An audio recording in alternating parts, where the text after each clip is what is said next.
పగలనక రాత్రనక రేయింబవళ్లు కష్టపడి గజగజ వణికించే చలిలో రాత్రిపూట అడవి పందులకు కాపలా కాస్తూ సరిపడా నీరు ఎరువులు అందిస్తూ కళ్లల్లో ఒత్తులు వేసుకుని పండించిన పంటకు గిట్టుబాటు ధర ఇవ్వకపోతే అన్నదాత కడుపు మంట ఎలా ఉంటుందో ఆ దృశ్యం అచ్చంపేట వ్యవసాయ మార్కెట్లో ఆదివారం కనిపించింది. ముకుంద జ్యువెలర్స్ తెలంగాణలో మొట్టమొదటి ఫ్యాక్టరీ అవుట్లెట్ మన కొత్తపేటలో ఫిబ్రవరి 14న గొప్ప శుభారంభం. పట్టరాని కోపంతో మార్కెట్ కమిటీ చైర్పర్సన్ ను పంట కుప్పల వద్దకు లాక్కెళ్లారు.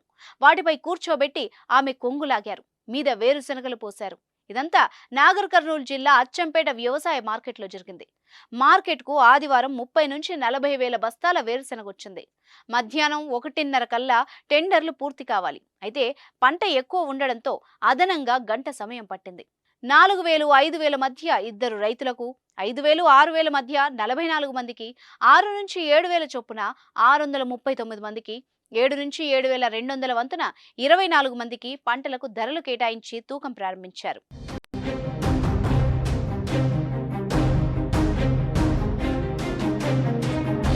ఆరుగాలం శ్రమించి పండించిన వేరుశెనగకు గిట్టుబాటు ధర పలక్కపోవడంతో అన్నదాతలు తీవ్ర ఆగ్రహానికి గురయ్యారు. ధర తక్కువగా వచ్చిన రైతులు మార్కెట్ కమిటీ కార్యాలయం వద్దకు వెళ్లి చైర్పర్సన్ బలుస అరుణను నిలదీశారు. కోపంతో కార్యాలయంలోని ఫర్నిచర్ను ధ్వంసం చేశారు. కుర్చీల్ని ఎత్తేసి అద్దాల్ని పగలగొట్టారు.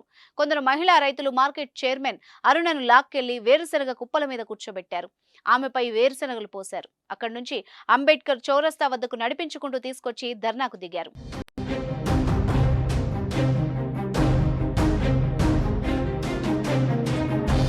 నిర్ణయించిన ధరకు అదనంగా 1000 నుంచి 1500 ఇవ్వాలని డిమాండ్ చేశారు.